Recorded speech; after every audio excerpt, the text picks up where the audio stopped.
कौम समूद और ऊंटनी का किस्सा। कौम समूद अरब के उस इलाके में आबाद थी जहां बुलंदो बाला पहाड़ थे। ये लोग पहाड़ों को तराश कर मजबूत घर बनाते थे। अल्लाह ताला ने इन्हें ताकत, दौलत और महारत अता की थी, मगर उसके बावजूद वो गुरूर में मुब्तला हो गए और अल्लाह वाहिद को छोड़कर बुतों की इबादत करने लगे। अल्लाह ताला ने उनकी हिदायत के लिए हज़रत सालेह अलैहिस्सलाम को नबी बनाकर भेजा।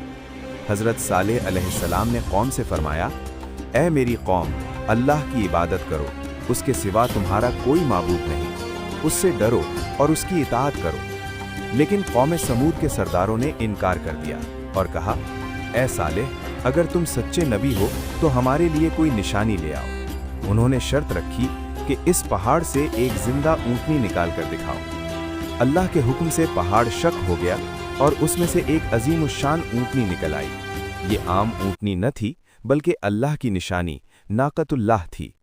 हज़रत सालेह अलैहिस्सलाम ने फरमाया, ये अल्लाह की ऊँटनी है, इसे कोई तकलीफ न देना। एक दिन पानी ये पिएगी और एक दिन तुम पिया करोगे।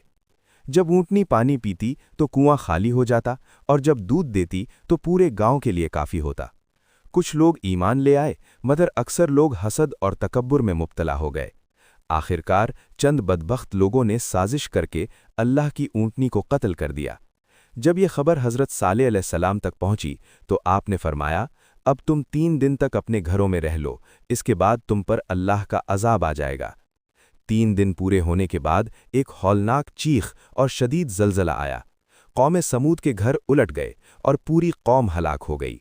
सिर्फ हज़रत सालेह अलैहिस्सलाम और वो लोग जो ईमान लाए थे, अल्लाह के हुक्म से महफूज रहे। इस किस्से से सबक: अल्लाह की निशानियों का इनकार और उनकी बेहुरमती तबाही का सबब बनती है। गुरूर और नाफरमानी इंसान को हलाकत की तरफ ले जाती है। अल्लाह के नबी की इताअत ही नजात का रास्ता है।